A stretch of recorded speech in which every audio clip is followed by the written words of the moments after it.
Hello दोस्तों, welcome to main point study. आज हम करने वाले हैं चैप्टर 7 क्लास 10th का जियोग्राफी का, जिसका नाम है लाइफलाइंस ऑफ नेशनल इकोनॉमी, और हम करने वाले हैं इसका पार्ट 5th। ठीक है, आज मैं आपका ये पूरा चैप्टर क्लियर करवा दूंगा। ठीक है, 3 टॉपिक रह गए हमारे, कम्युनिकेशन, इंटरनेशनल ट्रेड और टूरिज्म, वो इस वाले पार्ट में कवर हो जाएंगे। 1 to 4 पार्ट का लिंक भी नीचे डिस्क्रिप्शन में दे रखा है, अगर वो आपने नहीं देखा तो पहले वो जाकर देख कर आओ, तभी आपको एक सीक्वेंस में पूरा चैप्टर अच्छे से समझ आएगा। ओके जी, तो लास्ट के जितने भी पार्ट पढ़े हम समझ चुके हैं कि जो अर्थ है, अर्थ पे 3 इंपॉर्टेंट डोमेन है जिससे ट्रांसपोर्ट होता है। एक तो है हमारा लैंड, एक है एयर, एक है वाटर। ठीक है, लैंड में कौन कौन से मीन्स ऑफ ट्रांसपोर्टेशन का आप यूज़ करते हो एक जगह से दूसरी जगह चीज़ें पहुंचाने के लिए, खुद जाने के लिए, तो वो है आपका रोडवेज, रेलवेज और पाइपलाइन। उसके बाद हमने वाटरवेज के बारे में पढ़ा था। वाटरवे से भी आप एक जगह से दूसरी जगह चीज़ें ले जा सकते हो। ठीक है, जिसमें हमने नेशनल वाटरवे नंबर 1, नंबर 2 ऐसे बहुत सारे पढ़े थे।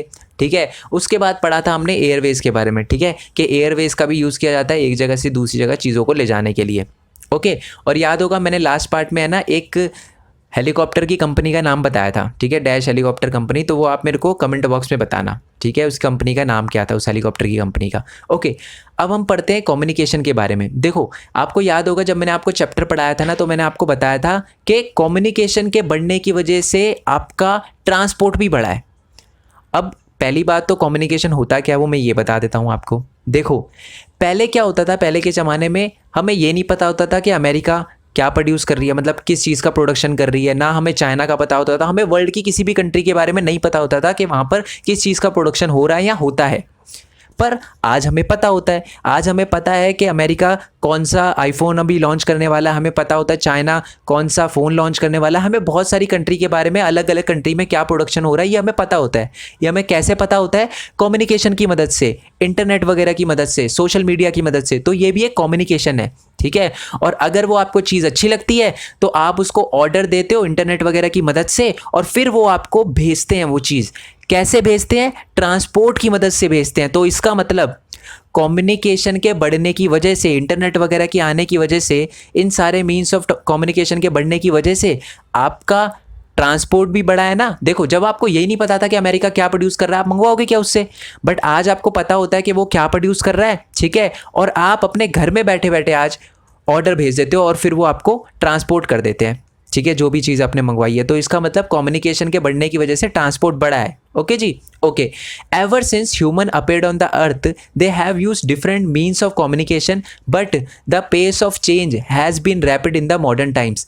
ऐसा नहीं है कि पहले ट्रांसपोर्ट नहीं होता था या पहले कम्युनिकेशन नहीं होता था। पहले भी एक कंट्री से लोग दूसरी कंट्री में जाते थे।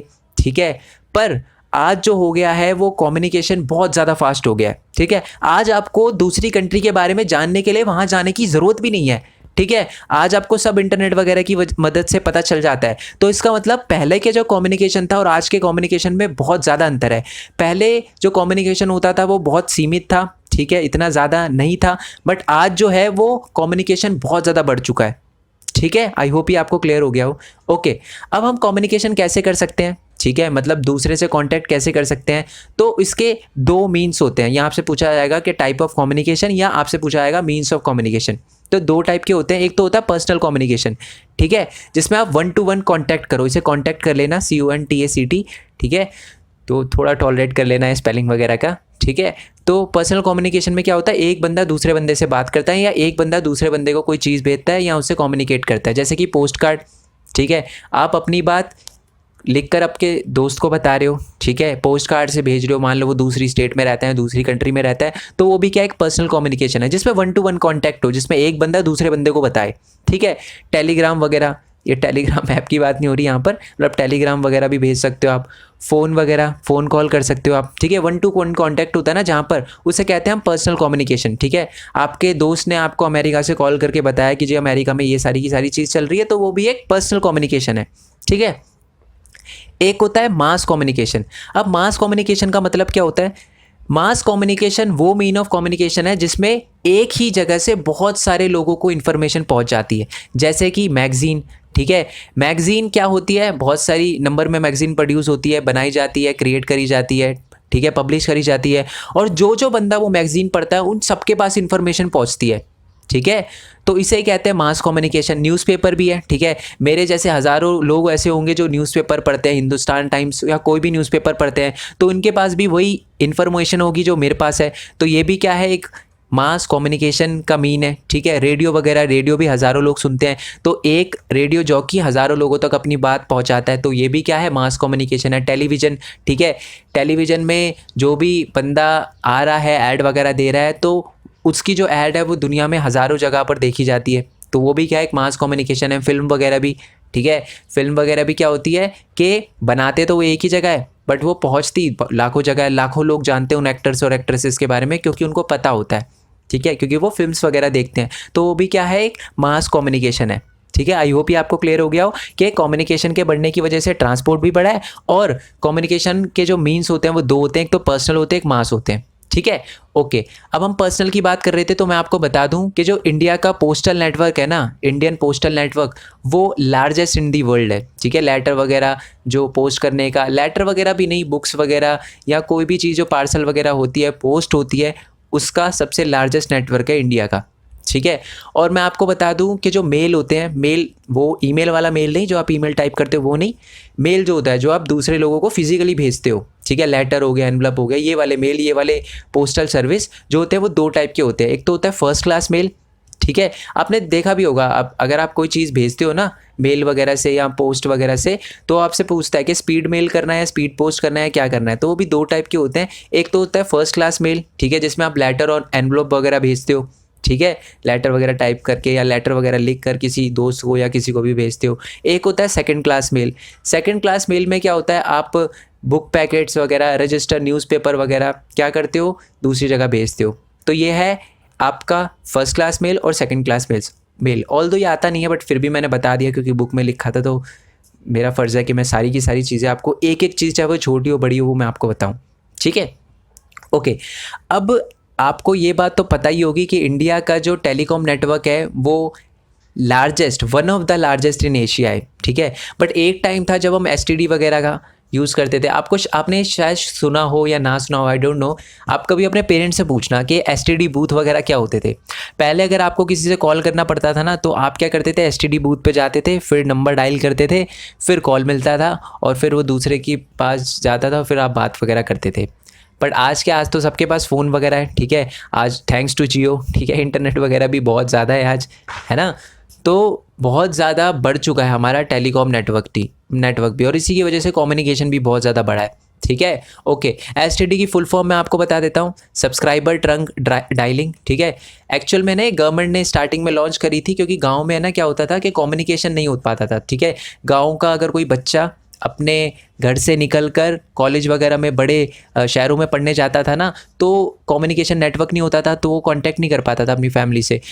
बट उसके बाद गवर्नमेंट ने गांव में भी क्या करे, सब्सक्राइबर ट्रंक डायलिंग वाली स्टार्ट करी, 24 घंटे फैसिलिटी देने का ट्राई करा, ठीक है। जहाँ पर वो क्या करते थे, जो स्पेस टेक्नोलॉजी है और जो आईटी सेक्टर है उनका यूज़ करके लोगों से बात करवाते थे, यानी रूरल एरिया के जो लोग हैं वो भी दूसरे एरिया के लोगों से बात कर सके, उनके लिए ही ये एसटीडी वगैरह की जो सर्विस थी वो लॉन्च करी थी।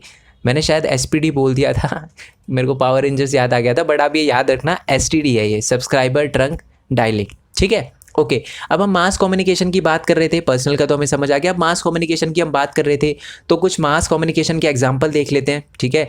एक तो है आपका ऑल इंडिया रेडियो, ठीक है। एक टाइम ऐसा था जब ऑल इंडिया रेडियो ही चलता था, हर बंदे के पास रेडियो वगैरह होता था। अब ये होता क्या है, ठीक है, ये एक्चुअली एक, वैसे तो आज देखो, आप देखोगे 95.2 FM, ऐसे बहुत सारे रेडियो चैनल आ गए हैं, बट एक ऐसा टाइम था जब ऑल इंडिया रेडियो ही चलता था, ठीक है। ये गवर्नमेंट ओन होता था और गवर्नमेंट यहाँ पर अपने न्यूज़ वगैरह और साथ में सॉन्ग्स वगैरह भी चलाते थे और बहुत सारी इन्फॉर्मेशन वगैरह प्रोवाइड करते थे। तो ये भी मास कम्युनिकेशन है, एक जगह से ही हज़ारों लोगों को इन्फॉर्मेशन पहुँचती थी। टेलीविज़न भी क्या है, एक आपका मास जो मीन ऑफ कम्युनिकेशन है, ठीक है। बट टेलीविज़न में भी आज बहुत सारे चैनल हैं, बट एक टाइम था जब दूरदर्शन ही ज़्यादातर लोग प्रेफर करते थे। ज़्यादातर लोगों के पास जो थे वो कलर टेलीविज़न थे भी नहीं, ठीक है। तो क्या होता था कि गवर्नमेंट दूरदर्शन में भी क्या है कि बहुत अलग अलग न्यूज़ चलाती थी, बच्चों के लिए कार्टून वगैरह भी आते थे और भी बहुत सारी चीज़ें आती थी यहाँ पर, ठीक है। तो ये गवर्नमेंट ओन था और ये भी एक आपका मास मीन ऑफ कम्युनिकेशन है, ठीक है। और न्यूज़पेपर भी, ठीक है, न्यूज़पेपर भी एक मास मीन ऑफ कम्युनिकेशन है। और आपको पता ही है कि इंडिया के अंदर इतनी सारी लैंग्वेज है और इसी वजह से इंडिया के अंदर बहुत सारे न्यूज़पेपर पब्लिश होते हैं और वो भी ऑलमोस्ट 100 से ज़्यादा लैंग्वेजेस में, ठीक है, क्योंकि आपको पता ही है पंजाबी और मराठी, मलयालम, फतेरी लैंग्वेज है हमारे इंडिया के अंदर। तो हर लैंग्वेज में क्या होते हैं, न्यूज़पेपर पब्लिश होते हैं, ठीक है। और मैं आपको बता दूं, अगर नेशनल आप बात करो कि नेशनली जो गवर्नमेंट जो ओन जो न्यूज़पेपर हैं, तो मैं आपको बता दूं एक प्रेस इन्फॉर्मेशन ब्यूरो होता है जो गवर्नमेंट की कोई भी इंपॉर्टेंट नोटिफिकेशन होती है ना, ऑफिशियल जो नोटिफिकेशन होती है उसको पब्लिश करता है। अभी आपके स्कूल ओपन हुए हैं या नहीं हुए, तो उसकी भी जो इन्फॉर्मेशन है वो प्रेस इन्फॉर्मेशन ब्यूरो के पास ही आती है, वहीं पर उसी की वेबसाइट पर आप चेक करना, ठीक है। और एक और मीन्स ऑफ कम्युनिकेशन है, मास मीन ऑफ कम्युनिकेशन है, दैट इज़ इंडियन फिल्म। आपको पता है कि इंडिया में बहुत ज़्यादा फीचर फिल्म प्रोड्यूस वगैरह होती है, बहुत सारी क्या होती है, मूवी बनाई जाती है। आपको पता ही है कि इंडिया का जो बॉलीवुड है, ठीक है, वो वर्ल्ड की लार्जेस्ट फिल्म इंडस्ट्री है, ठीक है। और यहाँ पर एक और चीज़ होती है, जो भी फिल्म बनती है ना उसको सर्टिफाइड किया जाता है। आपने सुना होगा UA certificate, A certificate, B certificate, ऐसे सर्टिफिकेट दिए जाते हैं हर मूवी को, ठीक है। कुछ मूवीज़ ऐसी होती है जो बड़ी एज के लोग देख सकते हैं, कुछ ऐसी होती है जो बच्चे भी देख सकते हैं, तो इसके लिए सर्टिफाइड वगैरह किया जाता है। ओके, आई होप ये आपको क्लियर हो गया हो। अब बात करते हैं हम इंटरनेशनल ट्रेड की, ठीक है। अभी थोड़ी देर पहले मैंने आपको बताया कि कम्युनिकेशन की मदद से है ना आपको पता चल जाता है कि अमेरिका में क्या प्रोड्यूस हो रहा है, चाइना में क्या प्रोड्यूस हो रहा है, अलग अलग कंट्री में क्या बन रहा है, ठीक है। तो उसकी वजह से ही आप क्या करते हो, दूसरी कंट्री से चीज़ें मंगवाते हो, तो इसी को कहते हैं इंटरनेशनल ट्रेड। सिंपल है ना। देखो, ट्रेड का मतलब क्या होता है, पहले मैं वो बता देता हूँ आपको। जब एक्सचेंज ऑफ गुड्स और सर्विसेज होता है ना किसी एक स्टेट के दूसरे स्टेट के लोगों से, या एक बंदा जब दूसरे बंदे से क्या करता है, गुड्स को एक्सचेंज करता है, तो उसको हम ट्रेड कहते हैं। जैसे कि आप इंडिया में रहते हो, मैंने आपसे कोई चीज़ परचेज़ करी, आपने मेरे से कोई चीज़ परचेज़ करी, तो वो क्या हो गया, वो ट्रेड हो गया, ठीक है। या एक स्टेट से दूसरी स्टेट के बीच में ट्रेड हो रहा है, तो वो ट्रेड है। या गुड्स और सर्विस का एक्सचेंज हो रहा है एक स्टेट टू दूसरे स्टेट में, तो वो ट्रेड है। पर जब ट्रेड, ऐसा ही ट्रेड यानी गुड्स एंड सर्विस का एक्सचेंज एक कंट्री से दूसरी कंट्री में हो रहा हो ना, तो उसी को कहते हैं हम इंटरनेशनल ट्रेड, ठीक है। एल कर लेना, इंटरनेशनल, टॉलरेट कर लेना है, आई एम रियली सॉरी, कर लेना यार इतना आप, ठीक है। तो trade between two countries is known as international trade, ठीक है। आई होप ये आपको क्लियर हो गया हो। जब ट्रेड दो कंट्री के बीच में होता है तो इसको इंटरनेशनल ट्रेड बोलते हैं, सिंपल। अगर दिल्ली के जो लोग हैं वो पंजाब से कुछ मंगवाए तो उसे ट्रेड कहेंगे, सिंपल ट्रेड है वो। पर अगर दिल्ली के लोग चाइना से कुछ मंगवाए तो वो आपका इंटरनेशनल ट्रेड होगा, ठीक है। आई होप ये आपको क्लियर हो गया हो, ठीक है। अब ये जो ट्रेड होता है वो होता कहाँ है, ये होता है मार्केट में, ठीक है। आप बोलोगे सर ये तो मेरे को बताए, सोम बाज़ार की मार्केट लगती है, हमारे यहाँ संडे बाज़ार लगता है, ये बाज़ार लगता है, तो वो भी क्या है, एक मार्केट ही है, बिल्कुल सही। बट इसके अलावा भी कुछ मार्केट होती है। कुछ मार्केट ऐसी होती है जो वर्चुअल होती है, जैसे कि फ्लिपकार्ट, जैसे कि अमेज़ॉन, जैसे कि ईबे, जैसे कि अलीबाबा। तो ये क्या है, अलीबाबा भी है, एक चाइनीज़ वेबसाइट है, ठीक है, जहाँ पर चीज़ें आप खरीद सकते हो। तो ये क्या है, ये एक वर्चुअल मार्केट है, ठीक है, जो इंटरनेट वगैरह की मदद से आज क्या है कि आप अमेज़ॉन से कुछ भी परचेज़ कर सकते हो, कुछ भी खरीद सकते हो, बेच सकते हो, है ना। ईबे से भी, जो अमेरिकन साइट है, वहाँ से भी आज कुछ परचेज़ कर सकते हो या बेच सकते हो, जो भी है, ठीक है। तो आज बहुत सारी मार्केट ऐसी भी है जो फिजिकली प्रेजेंट नहीं है बट जो वर्चुअली प्रेजेंट है, ठीक है। तो मार्केट वो हर प्लेस को बोलते हैं जहाँ पर गुड्स और सर्विस का एक्सचेंज होता हो, ठीक है। A place where exchange of goods and services take place, ठीक है। तो गुड्स और सर्विसेज का एक्सचेंज तो यहाँ परचेज और सेल तो फ्लिपकार्ट पे भी होता है। तो फ्लिपकार्ट भी क्या है, एक तरह से मार्केट ही है। अमेज़ॉन भी एक तरह से मार्केट ही है। सोप बाज़ार जो आपके इलाके में लगता है या जो भी बाज़ार लगता है वो भी आपकी मार्केट है, ठीक है। तो मार्केट भी समझ आ गया ना, जो ज़रूरी नहीं है जो मार्केट फिजिकली प्रेजेंट है उसी को मार्केट कहते हैं। ओके जी, अब हमें समझ आ गया कि जी इंटरनेशनल ट्रेड होता है। अब इंटरनेशनल ट्रेड जब होता है तो आप दूसरी कंट्री से जब वो ट्रांसपोर्ट करते हैं तो आपके पास वो किस किस वे से आ सकती है। एक तो सीवेज से, ठीक है, सीवेज यानी सीवेज नहीं है, सीवेज बोला है मैंने, सी के रास्ते, यानी आपको शिप में भेज कर देंगे वो, ठीक है। आपका जो भी पार्सल वगैरह होगा वो शिप में डाल देंगे, फिर आपके पोर्ट पे रुकेगा, ठीक है। मान लो कांडला पोर्ट पे रुका, कांडला पोर्ट कहाँ है वो आप मेरे को कमेंट बॉक्स में बताना, ठीक है। सही टेस्ट लूँगा आज मैं आपका, ठीक है। कांडला पोर्ट पे रुकता है और फिर आपके एरिया में आता है और आपके पास आता है, ठीक है। और आप एयरवेज से भी भेज सकते हो, ठीक है। वो क्या कर सकते हैं, एरोप्लेन वगैरह से भी भेज सकते हैं, आपका जो भी शिपमेंट वगैरह हो, जो भी आपके पास आना हो, लैंड के रूट से भी भेज सकते हैं। जैसे कि इंडिया और नेपाल के बीच में जो ट्रेड होता है ना वो बेसिकली लैंड रूट से ही होता है, क्योंकि हम नेपाल के अंदर जा सकते हैं बिल्कुल आसानी से और वो भी हमारी कंट्री के अंदर आ सकते हैं। तो जो ट्रेड होता है ना वो ज़्यादातर इंडिया भूटान या इंडिया नेपाल की बात करूँ, इंडिया और बांग्लादेश की भी बात करूँ ना, तो वो जो ट्रेड होता है वो लैंड रूट से ही होता है। ओके जी, अब मैं आपको बता दूं, एक कंट्री जितना ज़्यादा इंटरनेशनल ट्रेड करती है ना, माना जाता है वो उतना ही इकोनॉमिक प्रोस्पेरिटी की तरफ जा रही है, यानी वो इतनी स्ट्रांग मानी जाती है इकोनॉमिकली। जैसे कि अमेरिका देख लो, अमेरिका बहुत ट्रेड करता है, ठीक है। आप देखोगे हर जगह एप्पल वगैरह है, हर जगह पर माइक्रोसॉफ्ट वगैरह है, कंप्यूटर वगैरह में माइक्रोसॉफ्ट वगैरह की विंडोज़ वगैरह होती है। तो ये क्या है, ये एक तरह का इंटरनेशनल ट्रेड ही है, और जितना ज़्यादा इंटरनेशनल ट्रेड होगा वो कंट्री उतनी ही ज़्यादा स्ट्रांग मानी जाएगी, ठीक है। तो यही लिखा है कि advancement of the international trade of a country is an index to its economic prosperity, ठीक है। तो यानी इकोनॉमिक प्रोस्पेरिटी के लिए भी इंटरनेशनल ट्रेड ज़रूरी है। ओके, एक और बात मैं आपको बता दूं, इसी वजह से, क्योंकि इंटरनेशनल ट्रेड के ज़्यादा होने की वजह से एक कंट्री की इकोनॉमिक जो प्रोस्पेरिटी है वो भी ज़्यादा बढ़ती है, इसीलिए इंटरनेशनल ट्रेड को बैरोमीटर ऑफ अ कंट्री कहा जाता है। बैरोमीटर आपने सुना है ना, कि वो जो एटमॉस्फेयर का, साइंस में पढ़ा होगा आपने, जो एटमॉस्फेयर का प्रेशर वगैरह नापता है, ठीक है। तो एक तरह से ये बोला गया, ठीक है, कि इंटरनेशनल ट्रेड के बढ़ने की वजह से हमारी इकोनॉमिक प्रोस्पेरिटी भी बोलती है, एक तरह से होता नहीं मुहावरा, ठीक है। तो उसको आप ऐसे ही समझ लो। ओके, अब देखो, resources are the space bounded. आपको एक बात पता है कि जो रिसोर्सेज होते हैं वो स्पेस बाउंडेड होते हैं। आप कोल्हापुरी आम इंडिया के बाहर कहीं और बनेंगे? बिल्कुल नहीं बनेंगे। नाम ही उसका कोल्हापुरी है, तो वो कोल्हापुर में ही, इंडिया के अंदर, महाराष्ट्र के अंदर कोल्हापुर है, वहीं पर बनेंगे, ठीक है। वहीं पर, सॉरी, बनेंगे नहीं, वहीं पर क्या होंगे, उगेंगे। उगेंगे बोलना चाहिए था मेरे को, ठीक है। और ऐसे ही बहुत सारे जो रिसोर्सेज होते हैं वो एक पर्टिकुलर जगह पे, जैसे कश्मीरी सेब कश्मीर में उगेंगे, और भी बहुत सारी ऐसी चीज़ें होती हैं जो एक पर्टिकुलर जगह पे ही उगती है, ठीक है। तो रिसोर्सेज जो होते हैं वो स्पेस बाउंडेड होते हैं। बहुत सारी ऐसी चीज़ें जो सिर्फ इंडिया में ही उगती है, जो मसाले वगैरह हैं बहुत ज़्यादा इंडिया में ही उगते हैं, ठीक है। और बहुत सारी ऐसी चीज़ें जो सिर्फ दूसरी कंट्री में ही पाई जाती है। तो जो रिसोर्सेज होते हैं वो स्पेस बाउंडेड होते हैं। तो no country can survive without the international trade, ठीक है। कोई भी country without international trade survive ही नहीं कर सकती आज, ठीक है। देखो, सोचो, अगर इंडिया में इंटरनेशनल ट्रेड होता ही ना, तो क्या आज हमारे पास इतनी बढ़िया बढ़िया टेक्नोलॉजी होती? नहीं होती। तो इसलिए जो ट्रेड है वो बहुत ज़्यादा इंपॉर्टेंट है, और एक कंट्री के लिए जो इंटरनेशनल ट्रेड है आज वो ज़रूरत बन गया है, ठीक है। हर कंट्री ट्रेड करती ही करती है, चाहे वो छोटी हो चाहे वो बड़ी हो, ठीक है। अब मैं आपको बता दूं कि ना, एक होता है बैलेंस ऑफ ट्रेड, ठीक है। अब ट्रेड में भी आपको एक मज़े की बात बताता हूँ, ठीक है। देखो, जब आप किसी कंट्री में कोई चीज़ भेजते हो, एक्सपोर्ट करते हो, भेजने का मतलब होता है एक्सपोर्ट करना। जब आप किसी कंट्री में कोई चीज़ एक्सपोर्ट करते हो तो आपके पास उस कंट्री की करेंसी आती है। मान लो मैंने अमेरिका अपना लैपटॉप बेच दिया, तो मेरे पास क्या आएंगे, मेरे पास डॉलर्स आएंगे, तो यानी उस कंट्री की करेंसी आती है मेरे पास। तो यानी जब आप कोई चीज़ बेचते हो तो आपके पास पैसे आते हैं, ठीक है। बट जब आप कंट्री से, किसी दूसरी कंट्री से चीज़ खरीदते हो, यानी इंपोर्ट करवाते हो, इंपोर्ट यानी IM मंगवाते हो, यानी इंपोर्ट करवाते हो, तो आपको पैसे देने पड़ते हैं, ठीक है।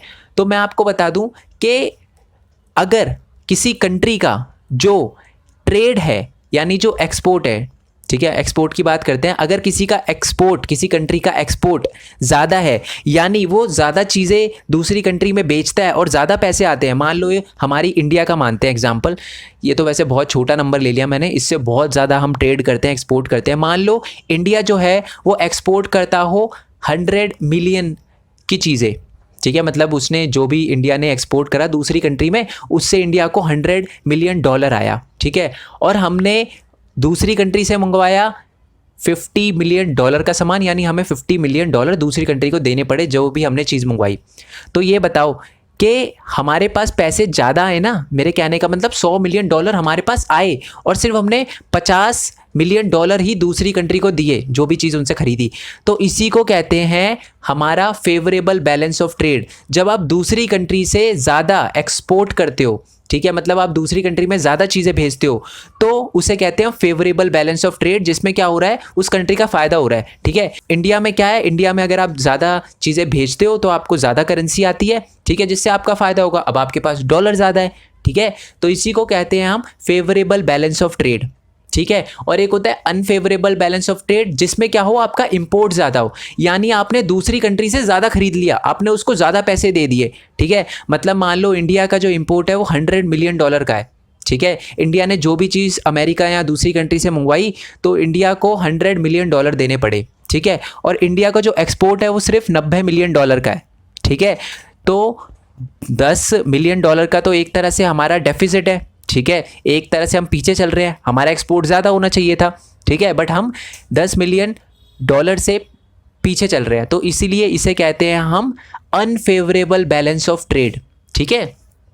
अब ये बैलेंस ऑफ ट्रेड का मतलब क्या होता है, पहले तो ये भी समझ लो आप। बैलेंस ऑफ ट्रेड कुछ नहीं होता, इंपोर्ट और एक्सपोर्ट के बीच का जो डिफरेंस होता है उसी को हम बैलेंस ऑफ ट्रेड कहते हैं, ठीक है।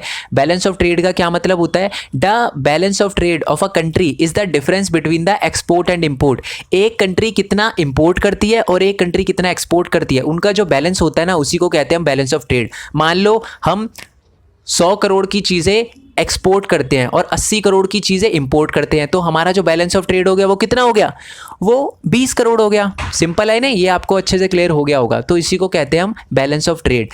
और जब हमारा एक्सपोर्ट ज़्यादा होता है तो वो अच्छी बात है, वो है आपका फेवरेबल बैलेंस ऑफ ट्रेड। और जब हमारा इंपोर्ट ज़्यादा हो जाता है तो वो अनफेवरेबल बैलेंस ऑफ ट्रेड कहलाता है, ठीक है। अब हम थोड़ा ये भी जान लेते हैं कि हम क्या एक्सपोर्ट करते हैं और क्या इंपोर्ट करते हैं। अगर मैं इंडिया की बात करूँ ना, तो इंडिया ज़्यादातर एक्सपोर्ट यानी दूसरी कंट्री में अपने एग्रीकल्चर गुड्स, जैसे आम वगैरह बताए मैंने आपको, है ना, कोल्हापुरी आम, ये आम, वो आम, कश्मीरी सेब, ऐसी बहुत सारी एग्रीकल्चर गुड्स जो होते हैं वो हम एक्सपोर्ट करते हैं। केमिकल्स वगैरह भी एक्सपोर्ट करते हैं, ज्वेलरीज वगैरह भी एक्सपोर्ट करते हैं हम, ठीक है। मिनरल्स वगैरह आपको पता ही है, आयरन ओर वगैरह भी हम एक्सपोर्ट करते हैं, है ना। हमने जब सी पोर्ट्स देखा था तो हमने देखे थे।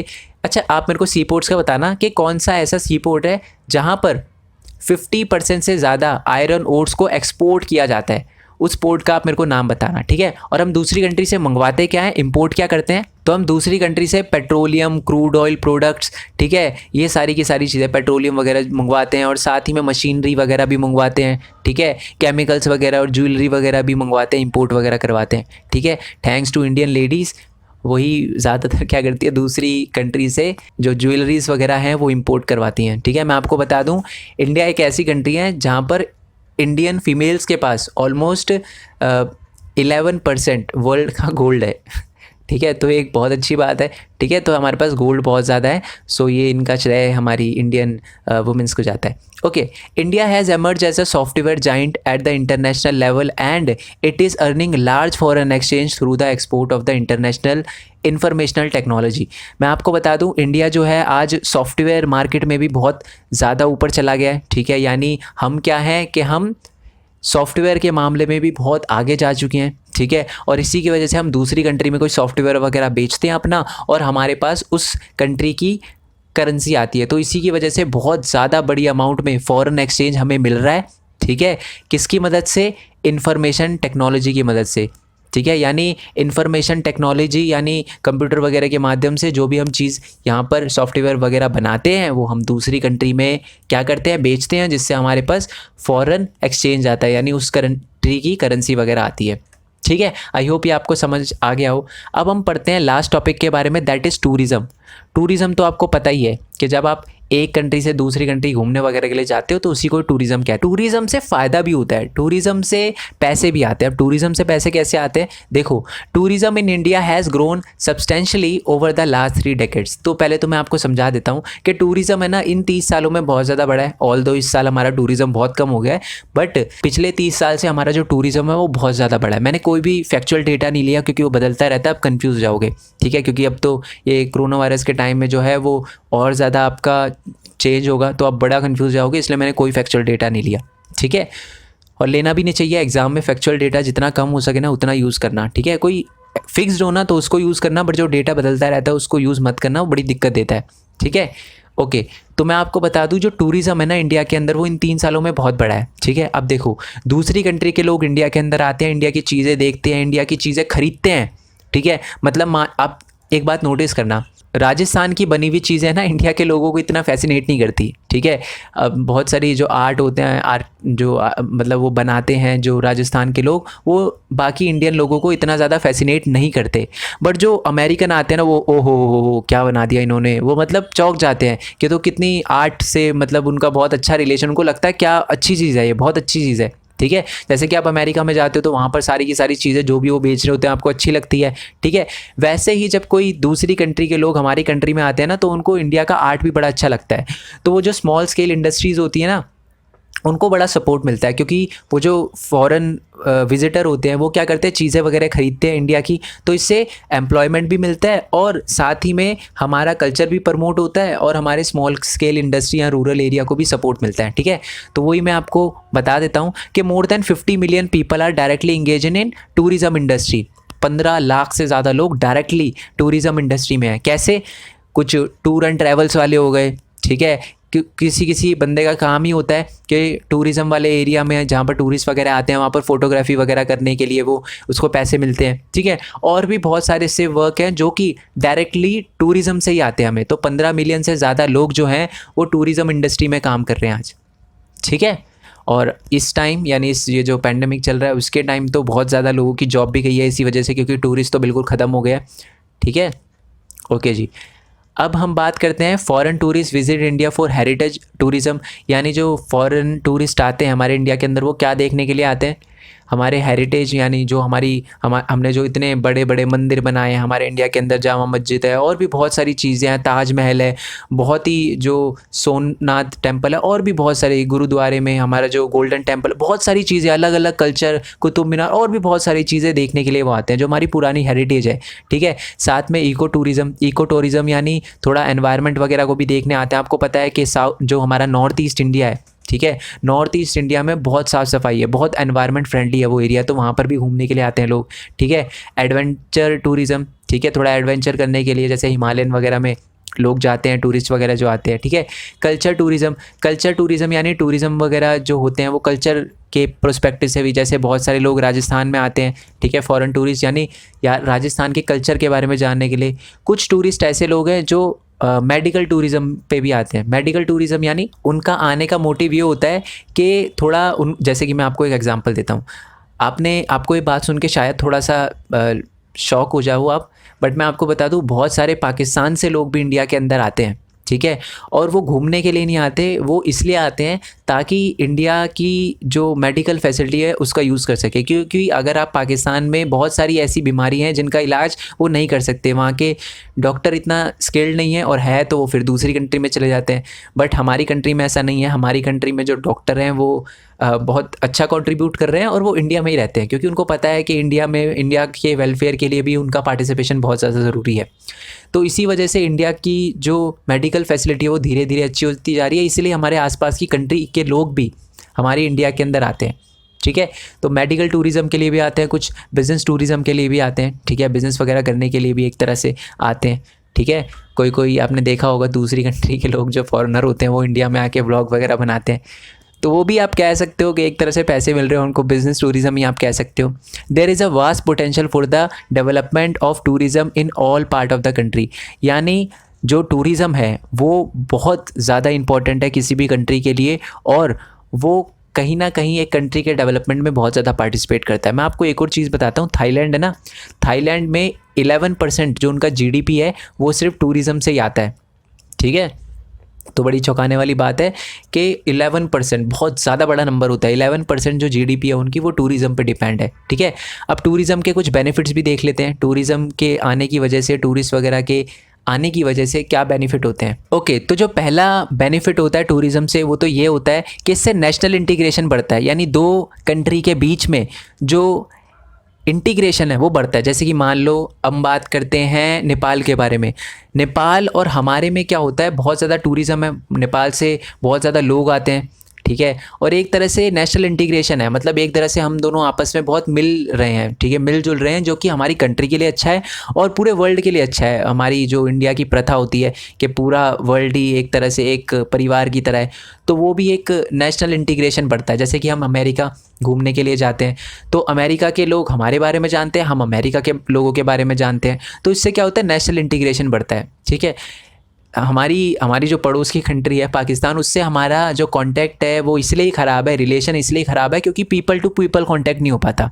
ठीक है, वहाँ के लोग, आपने कभी देखा है कि कोई पाकिस्तान का जो है वो टूरिस्ट यहाँ पर आया हुआ, बहुत कम 1-2%, और 1-2% भी बहुत ज़्यादा बोल दिया मैंने, ऐसा कभी होता ही नहीं है। ठीक है, ना आपको इंडिया का कोई टूरिस्ट दिखेगा पाकिस्तान के अंदर। ठीक है, क्यों? क्योंकि इसी की वजह से क्या होता है कि नेशनल इंटीग्रेशन नहीं हो पा रहा।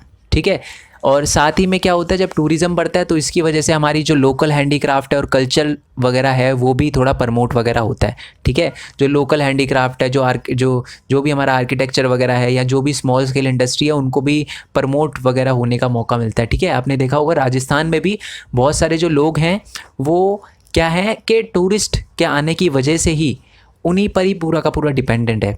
ठीक है, साथ ही में it provides employment to many people. As I already told you कि 15 लाख से ज़्यादा जो इंडियन है वो डायरेक्टली टूरिज़्म इंडस्ट्री के अंदर ही वर्क कर रहे हैं। तो इससे क्या है कि एम्प्लॉयमेंट मिल रही है बहुत सारे लोगों को। वैसे बुक के अंदर है ना सिर्फ 2 पॉइंट दे रखे थे, बट मैंने ज़्यादा लिखे हैं क्योंकि ये 5 नंबर का क्वेश्चन है तो आपको अच्छा आंसर लिखना ही पड़ेगा। ठीक है, ओके।